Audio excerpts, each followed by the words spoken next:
Hello guys, അപ്പോൾ ഇത് രാവിലെ എഴുന്നേറ്റ് വന്നപ്പോൾ കാണുന്ന കാഴ്ച ഇങ്ങനെയാണ് കേട്ടോ. വീടിന് ചുറ്റും വെള്ളം കയറി.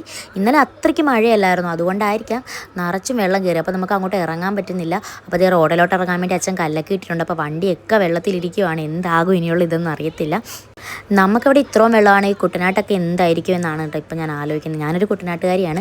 അപ്പോൾ ഞങ്ങളുടെ വീട്ടിലൊക്കെ ശരിക്കും വെള്ളം കയറിയിട്ടുണ്ട്. മുറ്റത്ത് മാത്രമല്ല അകത്തും വെള്ളം കയറിയിട്ടുണ്ട്.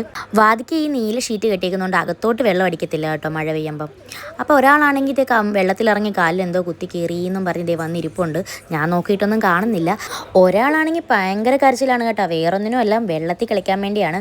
കഴിഞ്ഞ പ്രാവശ്യം ഇവന് മുറ്റത്തിറക്കി ആ ഒരു ഓർമ്മയുണ്ടെന്ന് തോന്നുന്നു. അതാണെന്ന് തോന്നി കിടന്ന് കരയുന്നത്. പിന്നെ ചേട്ടൻ പോയി പണ്ട് ഇവന് കുളിക്കാൻ മേടിച്ച ബാത്തപ്പൊക്കെ എടുത്തുകൊണ്ട് വന്ന് അത് എവിടെയോ മൂലയ്ക്കൊക്കെ കിടക്കുവരുത് കഴുകി വൃത്തിയാക്കി അവൻ ഇരുത്താന്ന് വിചാരിച്ചു. അത് കൊണ്ടുവന്നപ്പോഴാണ് ആൾക്കൊരു സന്തോഷമായത് കേട്ടോ. പിന്നൊന്നും പറയണ്ടല്ലോ. പിന്നെ അതിലിരുന്ന് കളിയായി. പിന്നെ കയറുന്നേ ഇല്ലായിരുന്നു. ഒരു വിധത്തിലാണ് കേട്ടോ പിന്നെ അകത്ത് കയറ്റിയത്.